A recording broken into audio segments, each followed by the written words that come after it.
오늘은 예레미야 몇 번째 시간이죠? 14번째 시간. 예레미야 14번째 시간. 그래서 오늘은 24장과 26장을 우리가 다루도록 하겠습니다. 25장은 반복되는 내용이 많기 때문에 생략하도록 하겠습니다. 여러분들 한번 읽어보시면 우리가 지금까지 했던 내용이 반복돼서 나오는 거예요. 제가 예레미야를 공부하면서 이런 생각을 해봤습니다. 어떤 생각이냐면, 그 당시 이스라엘 백성들과 이스라엘 지도자들이 예레미야 예언을 믿을 수 있었을까? 그런 생각을 해봤어요. 왜냐하면 예레미야가 예언하는 내용들이 거의 축복의 내용은 없죠. 거의 다 자기 민족이 멸망당한다고 그러고 잡혀간다고 그러고. 그러니까 여러분, 이 예레미야가 설교하러 나서면 누가 좋아하겠냔 말이에요. 누가 좋아하겠느냐?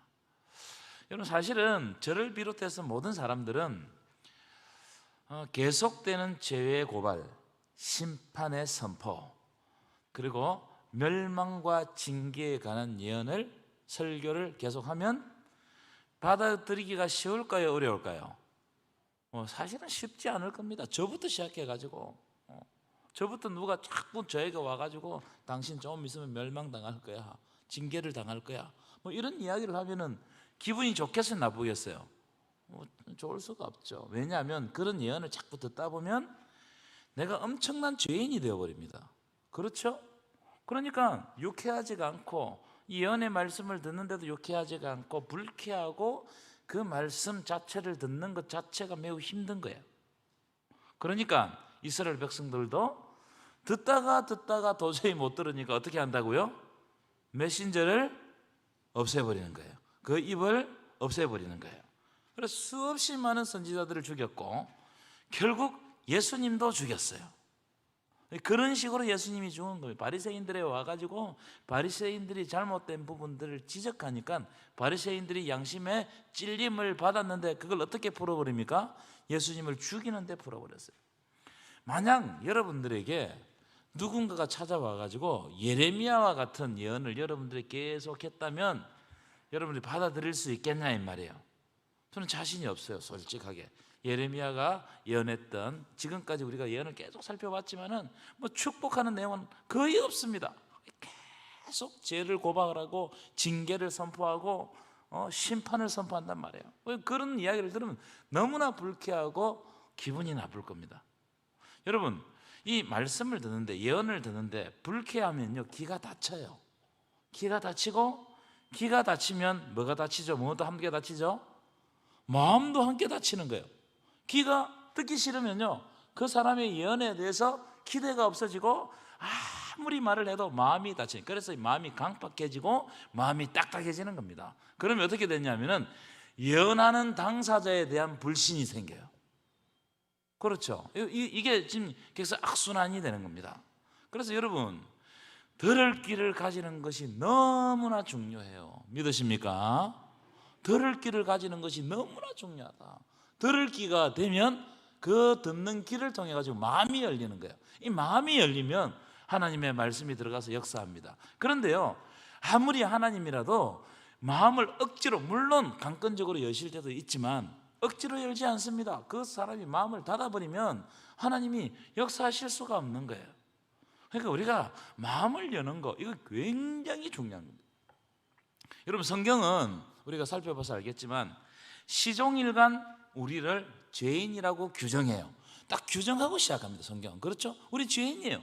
그래서 우리 찬송도 나 같은 죄인 살리신 주원의 놀라워, 찬송도 우리를 다 죄인이라고 규정합니다. 성경도 모든 사람이 죄를 범하였음에 하나님의 영광에 이릅니까 못 이릅니까? 이르지 못하더니. 여러분, 이 죄인이라는 말 속에는요, 깊은 뜻이 있습니다. 뭐냐면은 죄를 많이 지었다고 아니고, 죄인이라는 말은요, 자기 힘으로 구원받을 수 없는 존재단 말이에요. 그래서 자기 힘으로 구원받을 수 없기 때문에 내 스스로 하나님께 이를 수 없는 존재, 그래서 그걸 보고 뭐라는, 죽는 존재라고 그러는 거예요. 죽는 거다는 거예요. 그래서 성경이 우리를 죄인이라고 부르는 것은 무엇 때문에 죄인이라고 부르느냐? 우리 보고 한결같이 죄인이라고 하는데 왜 죄인이라고 부르느냐 하면은 우리를 구원하시고 우리에게 생명 주시는 전능하신, 그리고 영원하신 하나님께로 돌아가라 이 말이에요. 돌아가라.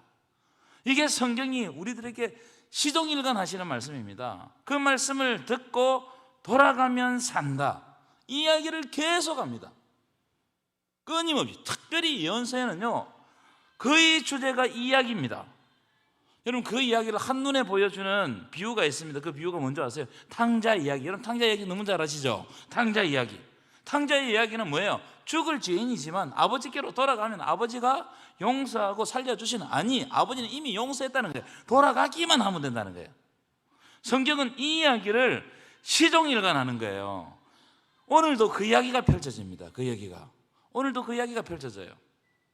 그러니까 여러분, 성경은 주제는요 뚜렷해요. 성경은 단순합니다. 복잡하게 꼬지 않았어요. 성경은 했던 말을 또 하고 했던 말을 또 해요. 그 왜 했던 말을 또 하고 했던 말을 또 하는 줄 아십니까? 우리가 들을 기가 없으니까 계속 반복합니다. 그래서 시편 1편에 하나님의 말씀은 뭐 하는 거라고요? 묵상하는 거예요. 묵상은 엎조린단 말이에요. 어떻게 엎조리냐?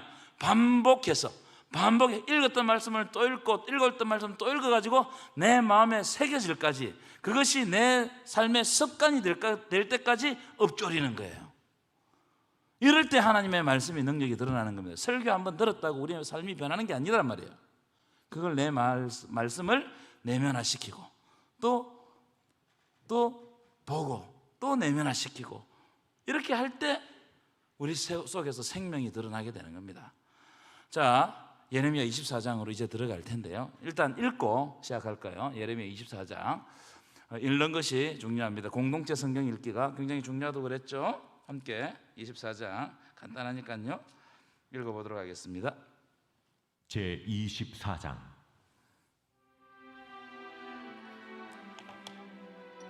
바벨론의 느부갓네살 왕이 유다 왕 여호야김의 아들 여고냐와 유다 고관들과 목공들과 철공들을 예루살렘에서 바벨론으로 옮긴 후에 여호와께서 여호와의 성전 앞에 놓인 무화과 두 광주리를 내게 보이셨는데, 한 광주리에는 처음 익은 듯한 극히 좋은 무화과가 있고, 한 광주리에는 나빠서 먹을 수 없는 극히 나쁜 무화과가 있더라.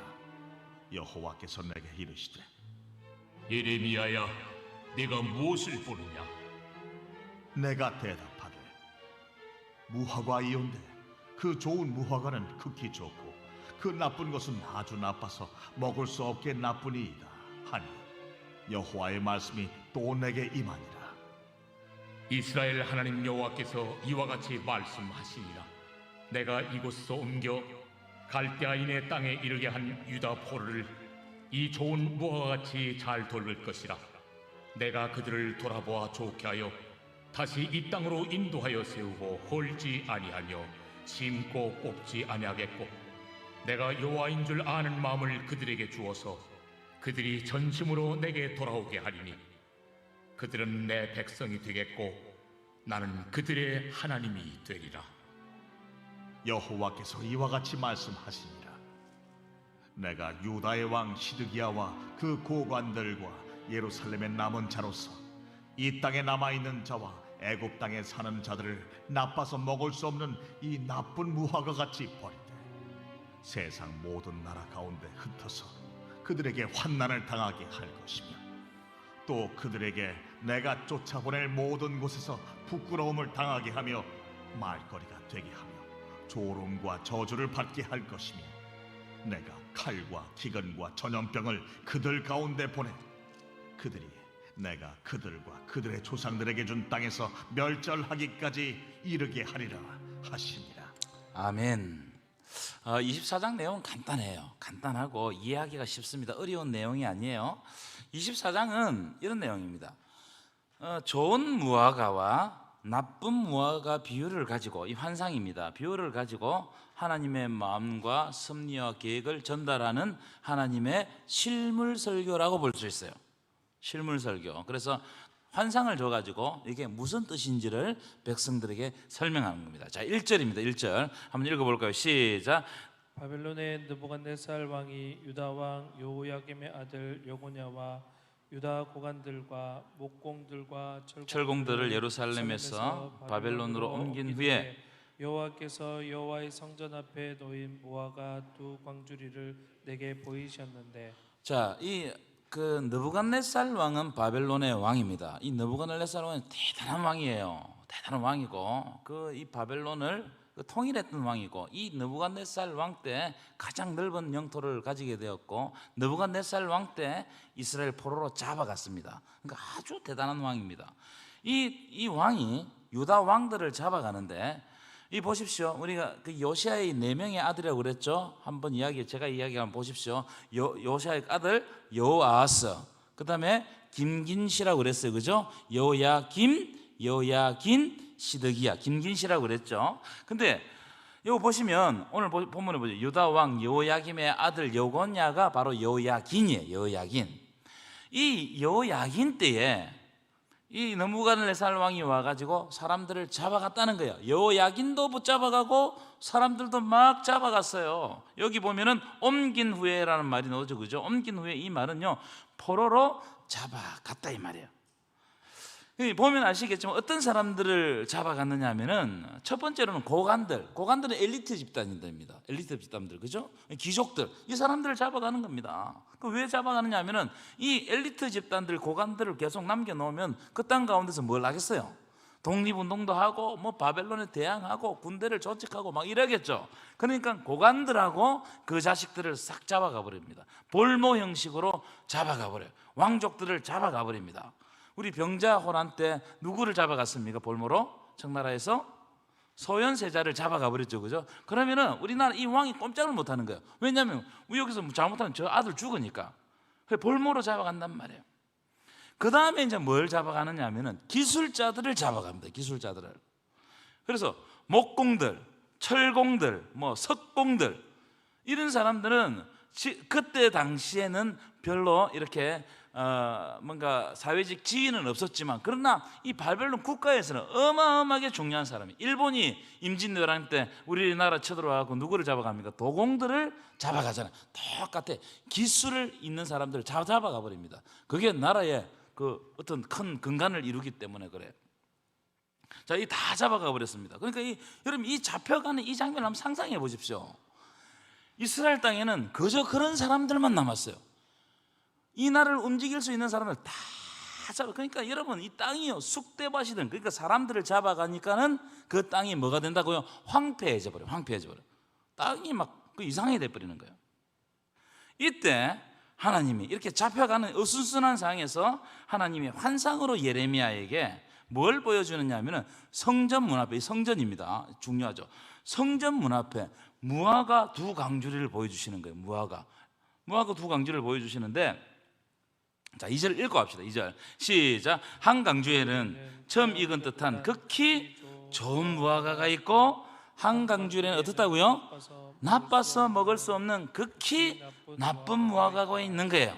그러니까 한 강주에는 너무 좋은 극히 극상품 무화과가 있고, 한 강주에는 이거 좀 있으면 냄새나고 버리지도 못하고 막 쓸 수도 없고 먹을 수도 없는 너무나 나쁜 이 극히 나쁜 무화과가 있는 거예요.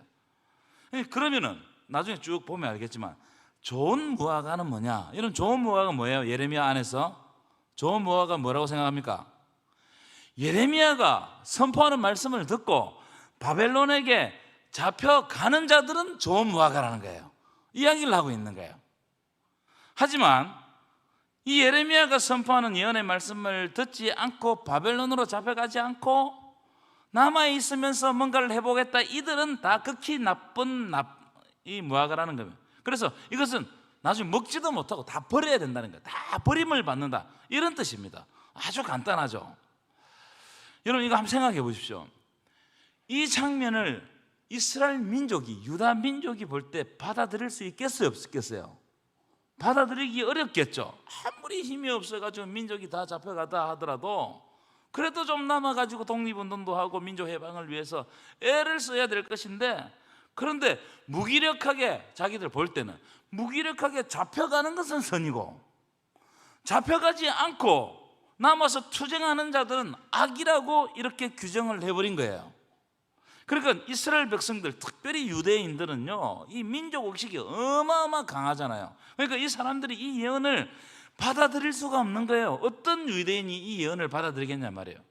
그러니까 예레미야가 이런 예언을 하니까 가만둬요, 안 둬요? 안 두는 겁니다. 아니, 형 제발 그만 좀 해라. 해도 너무한 거 아니냐. 어떻게 니도 유대인인데 유대인 보고 잡혀가라는 거, 그 하나님의 땅을, 하나님이 주신 젖과 꿀이 흐르는 땅을 버리고 잡혀가라는 거냐, 이야기를 하는 겁니다. 여러분, 일리가 있어요, 없어요?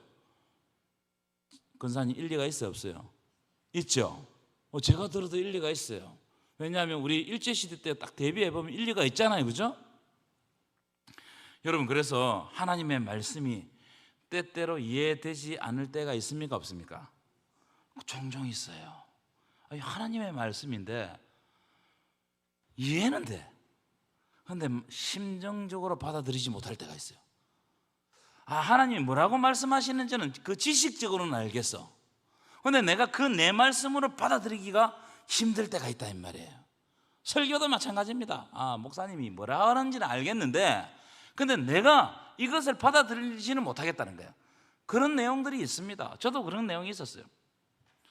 그러나 여러분, 오늘 예레미야의 말씀에 순종해라는 거예요, 하나님이. 왜냐하면 이사야에 이런 말씀입니다. 하나님의 생각은 너희의 생각과 같아요, 달라요? 다르며 내 길은 너희의 길과 어떻다고요? 다름이니라. 여호와의 말씀이니라. 하나님의 생각은 우리와 같지 않습니다. 하나님의 길은 우리와 같지 않아요. 우리가 똑같은 생각으로 하나님의 생각을 똑같이 재단하면 그건 여러분 불경에 해당되는 죄입니다. 여러분, 하나님과 우리는 질적인 차이가 나요. 그래서 우리는 죽었다 깨어나도 하나님의 말씀을 100% 이해할 수가 없습니다. 하나님이 이야기하시면 우리는 이해되는 거예요. 하나님 우리에게 말씀을 주시고 그 말씀이 우리의 마음판에 새기게 하시면 그게 우리의 말씀이 되는 거예요. 그러나 내가 뭔가 열심히 공부해가지고 하나님의 뜻을 알아보겠다, 이건 이해할 수가 없습니다. 하나님과 우리는 질적인 차이. 아무리 노력해도 하나님의 생각을 우리가 이해할 수 없어요. 마치 이런 거라고 생각합니다. 어떤 어린애가 자라잖아요, 그죠? 어린애가 자라면은 이제 옛날에 제가 보니까 우리 애들도 물을 끓이면은 그 주전자에서 물이 팍 끓으면 소리가 핑 나잖아요. 핑 나면 애들이 기어가가지고 그걸 만지려고 그럽니다. 그럼 부모가 만지게 합니까? 절대로 못 만지게 해요. 그러면 애가 만지고 싶어 속이 상하고 막 울고 떼를 쓰고 막 달라고 그래 해도 부모는 절대로 그 주전자를 경험도 못하게 해요. 경험도 못하게, 절대로 하지 못하게 합니다. 그것은 언제 아느냐? 조금 더 성장하고 나면, 머리에 지각이 있고 나면, 뜨거운 것을 알게 되면 자연스럽게 받아들이는 겁니다. 하나님의 뜻도 이럴 때가 있어요. 지금 내 상태에서, 내 수준에서 아무리 하나님께서 말씀하셔도 내가 못 받아들여. 근데 그건 어떻게 해야 되느냐? 지나가야 돼요. 내가 영적으로 성숙할 때까지 지나가야 돼요. 지나가다 보면 하나님께서 우리에게 지혜를 주실 줄 믿습니다. 이런 거예요, 이런 거. 아무리 해도 하나님 왜 이런 말씀을 하시지? 왜 이런 말씀을 남겼을까? 근데 어느 순간 보면은 성경을 여러 번 읽다 보면 이 말씀은 딱 걸려가지고 넘어가지도 않고 왜 이런 말씀을 하실까? 이러다가 몇 번 읽다가 어느 날 보면 이게 그냥 이해되는 순간이 있습니까, 없습니까? 이건요, 성경을 읽으시는 분들은 이해할 수 있어요. 근데 성경을 안 읽은 사람은 제 이야기를 무슨 말인지 몰라. 어느 날 딱 걸렸는데 그게 누가 가르쳐 주지 않았는데도 딱 해결돼 버리는. 그래서 그 마음의 기쁨이 확, 하나님의 말씀이 이런 거구나. 그래서 반복해서 읽는 것이 중요하구나. 이런 마음이 생길 때가 있단 말이에요. 그러면 예레미야를 통해 가지고 하나님의 계획은 뭐냐? 이제 이게 여러분 알고 싶죠? 그걸 하나님께서 쉽게 설명 안 했어요. 자, 5절입니다. 5절 읽어볼까요? 자, 제가 넘겨드릴게요. 5절입니다. 시작. 내가 이곳에서 옮겨 갈대아인의 땅에 이르게 한 유다 포로를 이 좋은 무화과 같이 잘 돌볼 것이라. 이게 하나님의 뜻인 거예요. 너희들이, 하나님의 생각은 이 땅에서는 절대로 새로워질 수 없다는 거야. 너희들이 젖과 꿀인 가나안 땅이라고 해서 여기를 고집하고 있지만 너희들이 이 땅에서 이미 더러워져 버렸어. 더러워져 버렸어. 막 우상을 섬기면서 하나님인지 우상인지 이제 구분도 못해. 이를테면 이런 겁니다. 우리가요, 한 번씩 수련을 가죠. 중고등부 수련을 가잖아요. 그 수련을 왜 보냅니까? 집에서는 훈련이 잘 안 돼요. 안 된단 말이에요. 그래서 때때로 집을 떠나가지고 새로운 곳에 가서 새로운 마음으로 하나님께 부르짖을 때 은혜를 경험할 때가 있어요. 또 같은 목사로부터 매일 설교를 들으면 그 설교가 똑같은 내용이지만 은혜가 안 될 때가 있어요. 근데 똑같은 내용을 내지만 다른 목사님이 그분의 인격을 가지고 와서 딱 이야기하면 은혜가 확 될 때가 있어요. 있어요, 없어요? 있죠. 그러니까 그런 거 똑같습니다. 하나님의 계획은 뭐냐면 이 땅이 이미 더러워졌다는 거예요. 더러워졌어요. 여기서 머물러 있으면 자기들이 지금까지 죄를 지으며 살아왔던 그 관성 때문에 또다시 이 땅에서 죄를 짓는다는 거예요. 이해하시면 고개를 끄덕끄덕 해보세요. 왜? 이 땅이 또 죄를 짓는다는 거예요. 그래서 하나님의 계획은 뭐냐면 젖과 꿀이 흐르는 이 땅에서 쫓겨나가지고 하나님을 전혀 섬기지 않는 곳에 가가지고 하나님이 정말 그 땅 가운데서도 살아 역사하시는 그 역사를 보면 이들이 가서 경험적으로 하나님이 얼마나 존귀하시고 전능하신 분이시는지를 깨닫게 하시겠다는 거예요. 이게 하나님의 계획이에요. 이게 하나님의 계획. 그래가지고 이들은요 젖과 꿀이 흐르는 이 가나안 땅, 하나님 약속한 땅을 떠나면 안 될 줄 알았는데 아니에요. 하나님이 그들을 글로 보내시니까 그곳에 가서 약속의 땅을 보니까 약속의 땅이 더 새롭고 더 사모하게 되고 그 땅으로 돌아가게 되고 마음을 품고 다니엘처럼 하루에 3번씩 예루살렘을 향한 창을 향해서 기도한단 말이에요. 그리고 그 땅 가운데서 하나님을 만납니다. 가보니까 우리 하나님이 다 져가지고 바벨론 신에게 다 져가지고 죽은 줄 알았는데 가보니까 하나님이 살아계신 거야. 이 다니엘을 통해 가지고 바벨론을 다스리시고 에스더를 통해 가지고 바벨론을 다스리시고 느헤미야 에스라 이런 사람들을 통해 가지고 바벨론을 다스리는데 바벨론 신이 주인공이 아니고 바벨론 땅에서도 하나님이 주인공이다. 아멘이십니까? 이야기 이걸 가나안 땅에서는 이미 더럽혀졌기 때문에 죽었다 깨나도 몰라요. 그래서 하나님께서는 옮겨간다고요. 여러분 이 땅에서는 애국자가 없는데 이민 가면 다 애국자가 되죠. 다 비슷한 거예요. 그래서 이 사람들이요 바벨론 땅으로 잡혀갔는데 거기에서 공동체를 이루고 아무도 안 시켜서 하나님 시키지도 않았는데 회당을 만들고 회당을 중심으로 모이고 회당을 중심으로 예배드리고 회당을 중심으로 이 성경을 에스더가 나중에 돌아와가지고 느헤미야 그 수문학 강장에서 뭐 합니까? 다른 거 안 해요. 성경을 읽어요. 그냥 나무 강단에서 성경을 읽습니다. 읽으면은 그때마다 다 책이 없기 때문에 곳곳에서 이제 레위인들이 서가지고 수문학 강장에서 에스라가 성경을 쫙 태초에 하나님이 천지를 창조하시니라 읽으면은 가운데서 태초에 하나님이 천지를 창조하시냐 이걸 읽어요. 읽었더니 백성들이 하나님의 말씀이 딱 부딪혀오니까 아멘, 아멘 두 번이었어요. 아멘. 이게 뭐냐면 신약에서는 내가 진실로 너에게 이르노니 그 말씀하고 똑같아요. 아멘, 아멘 받아들이는 거예요. 여러분 하나님의 말씀이 아멘 될 때 내 삶이 수정되는 겁니다. 아멘이십니까? 아멘 좀 크게 해보세요. 아멘이십니까? 이게 지금 하나님의 계획이라는 거예요. 아무도 몰랐어요. 여러분 제가 그런 걸 많이 느낍니다. 때때로 하나님은요 우리를 엄청난 시련 속으로 확 밀어내어 버려요. 하면 이해가 안 돼. 왜 이러시나? 제가 군대 갔을 때 정말 저는 아버지 목사님 밑에서 강압적으로 좀 어떻게 보면은 신앙생활을 했잖아요. 그럼 나 군대 가면 난 다 때려쳐 보겠다. 신앙이고 뭐고 막 그거 하면 자유잖아요. 그런데 군대 가니까 교회 가고 싶어 죽겠는 거예요. 마음이 더 불타는 거예요. 막 여러분 이 첫 번째 주 못 갔어요. 못 갔는데 그 다음 주에 가고 싶어가지고 이 마음이 열타는 마음, 그때 이 마음이 바로 이 바벨론 잡혀갔던 사람들의 마음이 아닌가 하는 거예요. 내가 환란 속으로 확 들어가 버리면 그때 뭘 사모하느냐? 우리는 환란이 덮치면요 진짜 믿는 사람, 그래서 진짜 시험이 오면 믿는 사람과 믿지 않는 사람이 판가름 나는 거예요. 진짜 시험이 오면 어떻게 된다고요?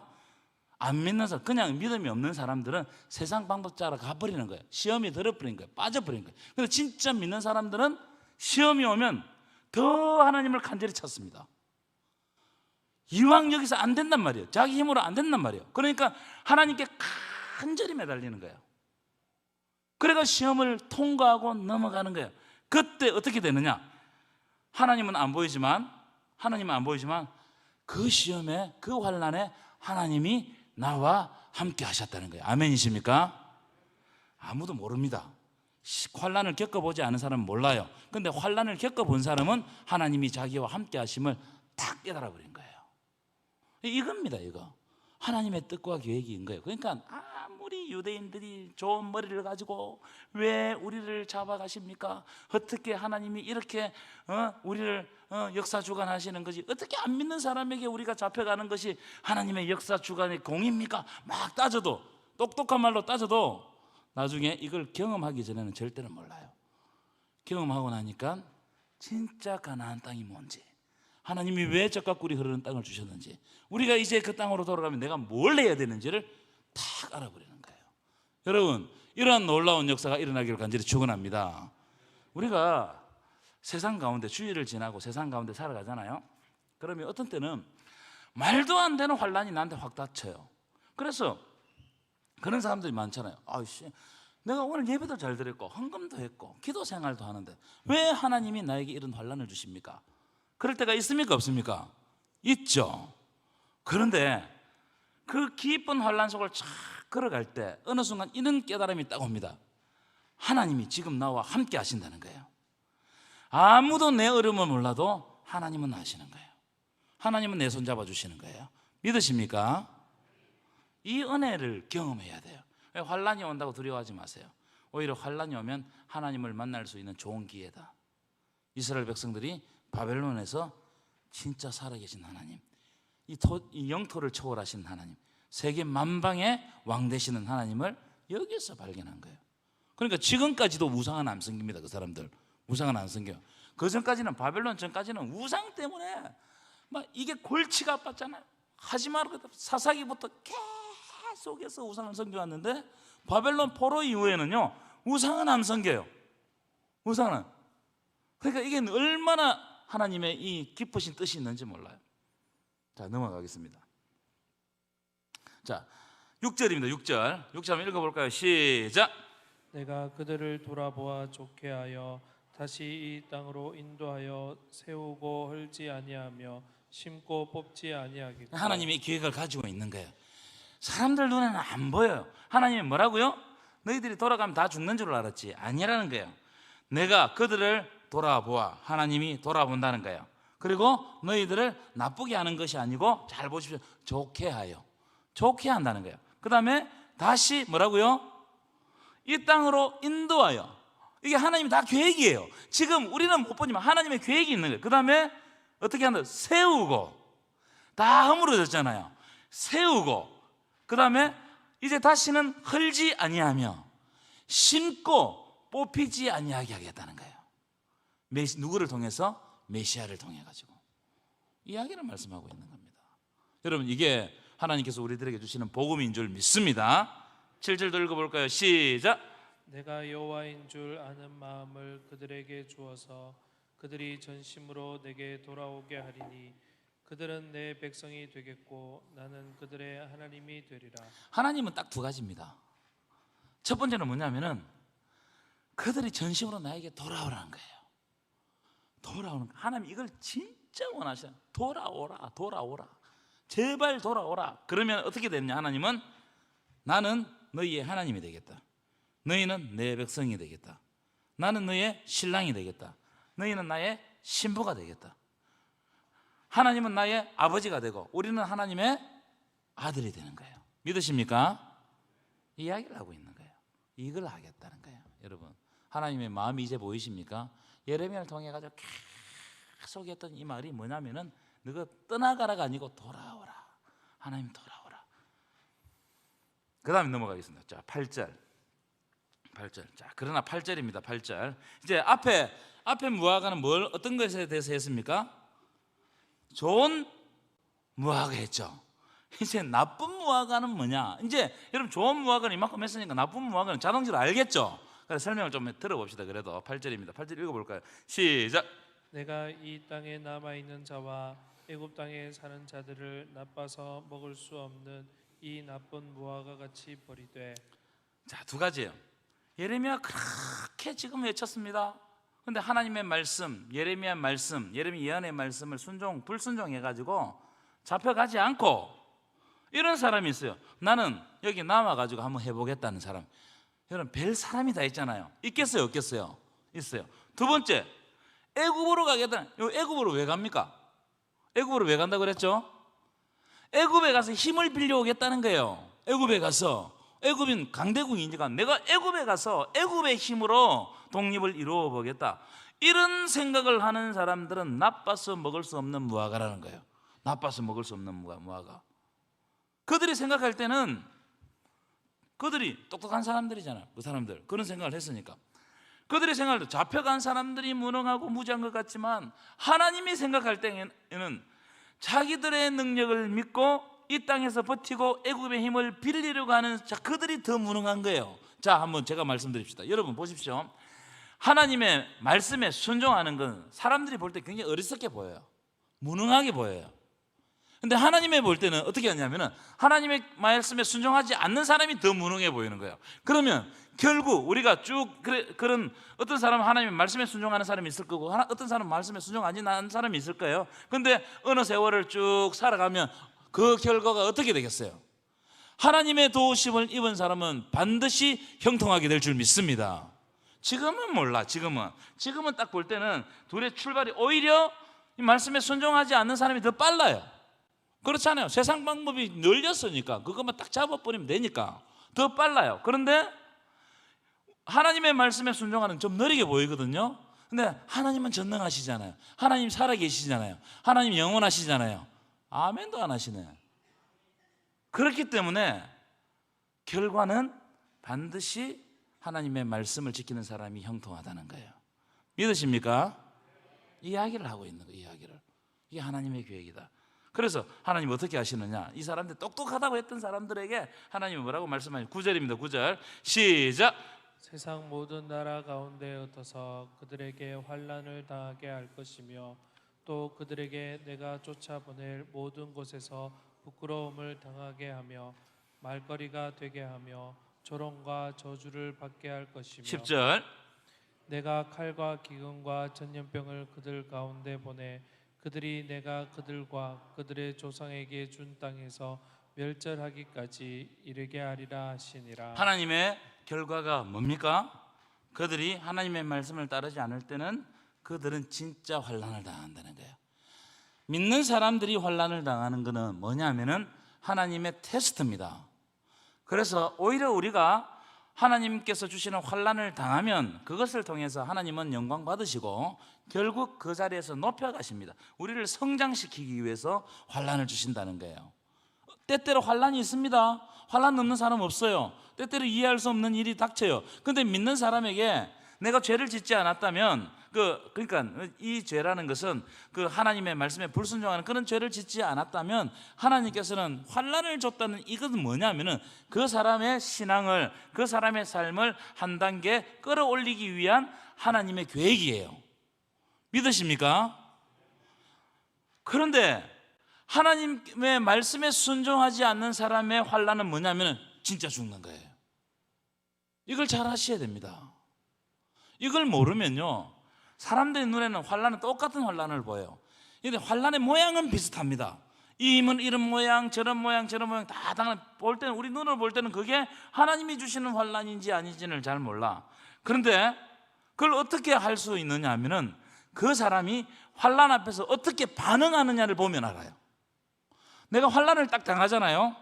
그럼 어떻게 반응하느냐? 진짜 하나님 앞에 철저하게 무릎 꿇고, 하나님 어디서부터 이 환난이 왔습니까? 그리고 내가 이 환난을 견딜 수가 없습니다. 하나님께 내어놓고 하나님과 더불어서 이 환난을 넘어가는 자는 하나님께서 그 환난을 통해서 복 주십니다.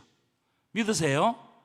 그런데 어떤 사람 환난이 오면요, 머리가 너무 빠르니까 머리가 팽팽팽팽팽 돌아가는 거예요. 이것도 해보고 저것도 해보고 결국 하나님 앞에 무릎을 꿇지 않는단 말이에요.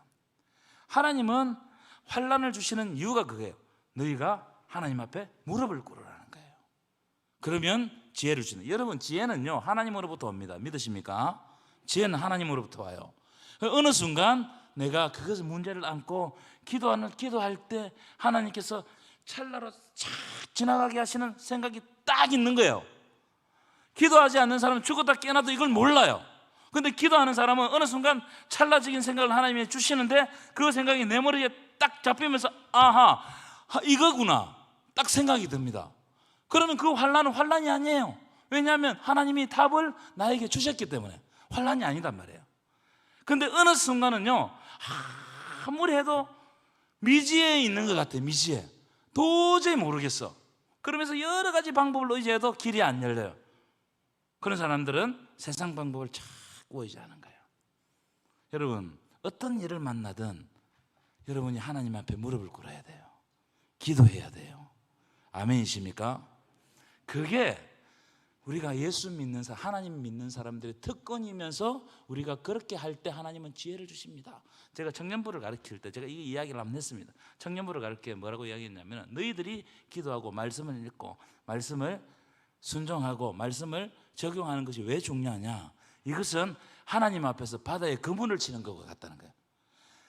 열심히 기도하고 하나님 앞에서 간절히 기도하고 하나님을 찾고 하나님 앞에서 말씀을 받고 주의를 잘 지키고 그러면서 하나님의 뜻대로 살까지 원하면은 이 그물이 점점 좁아지는 거예요. 점점 좁아지는 거예요. 점점 좁아지니까 하나님께서 주시는 기회들이 그물에 걸려요. 그런데 하나님 앞에서 전혀 영적인 둔감한 사람들은 그물이 너무 넓어. 그러니까 기회가 다 빠져나가는 거예요. 이해하셨어요? 그러니까 내가 하나님 앞에서 겸손하게 살아가는 거, 이게 하나님의 뜻이라는 거예요. 믿으십니까? 반드시 말씀해 주십니다. 영안을 열고 답답한 마음을 주님 앞에 아뢰면 하나님께서는 그 환난을 통해서 하나님께서 주시고자 하는 말씀을 주시고 그 말씀을 깨달는 순간 우리의 길이 딱 열리는 거예요. 그래서 히스기야가 모든 일에 형통하였더라. 형통하더라도 모든 일이 잘 풀렸다는 것이 아니고, 형통이라는 건 하나님과 관계 속에서 나오는 거거든요. 히스기야가 하나님과의 관계가 딱 되어 있으니까는 모든 일들이 하나님께서 해가시는 거예요. 어려움이 있었죠. 그럼 하나님이 해가시는 거예요. 여러분, 이런 놀라운 역사들이 여러분 삶 가운데 넘쳐나기를 간절히 축원합니다. 26장은 다음 시간에, 시간이 안 돼서 다음 시간에 하도록 하겠습니다.